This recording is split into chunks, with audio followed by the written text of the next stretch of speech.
सन्मुख होई जीव मोहि जब ही जन्म कोटि अजनासु तब ही। जब जीव सन्मुख होता है ना तो परमपिता परमात्मा उसके अगम से अगम पाप भी उसी क्षण नष्ट कर लेते हैं। एक बार क्या हुआ, श्री राम कृष्ण परमहंस जी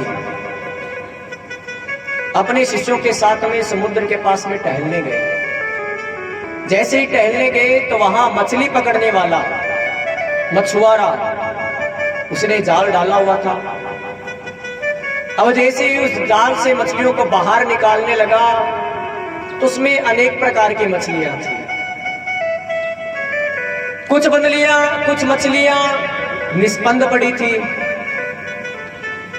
उन्होंने हार मान ली थी। कुछ मछलियां प्रयास कर रही थी, उन्होंने भी प्रयास करना छोड़ दिया। और कुछ मछलियां प्रयास करते करते करते उस जाल से छूटकर बाहर निकल गई।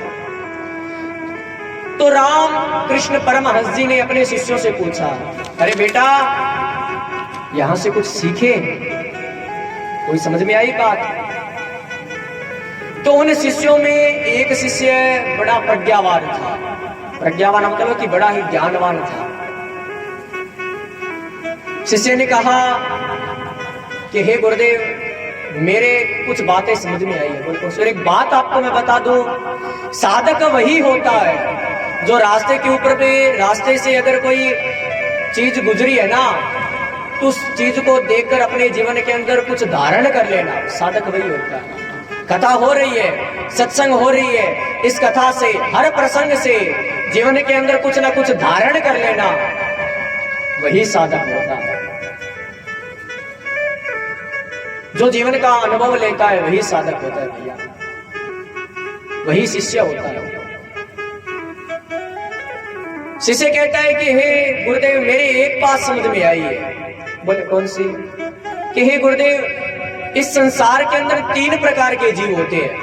कितने प्रकार के? 3 प्रकार के। कौन कौन से?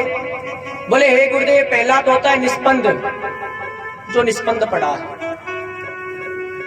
उसको किसी भी बात से इस संसार से कोई लेना देना नहीं है। जो गृहस्थ जीवन के अंदर बढ़ गया, फिर बढ़ने के बाद में उसने क्या किया? खाया पिया सोना जागना, बस यही किया। और उसने इस संसार से बाहर निकलने का प्रयास नहीं किया। मैं इस संसार से बाहर निकलूं, मैं इस संसार से छूट जाऊं। और जिसने ये काम नहीं किया, जो निष्पन्द हो गया, वो महाराज बार बार आता जाएगा और बार बार आता जाना आना जाना उसका चक्कर लगा रहेगा। वो निष्पन्द हो गया। उसमें कुछ मछलियां निष्पन्द भी तो थी। हे गुरुदेव कुछ मछलियां प्रयास कर रही थी बाहर निकलने का, परंतु प्रयास करते करते उन्होंने प्रयास बीच में छोड़ दिया, उनका उत्साह खत्म हो गया।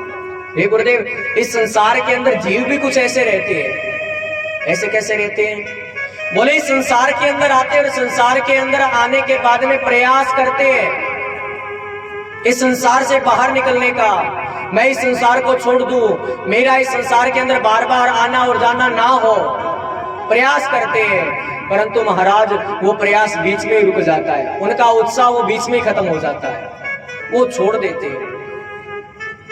और तीसरे जो जीव होते हैं, तीसरी जो मछली थी, जो मर्याद प्रयास करते करते करते करते उन्होंने जाल को काट दिया और उस जाल से छूटकर बाहर निकल गए। और तीसरे जीव इस संसार के अंदर ऐसे ही होते हैं। तीसरे जीव कैसे?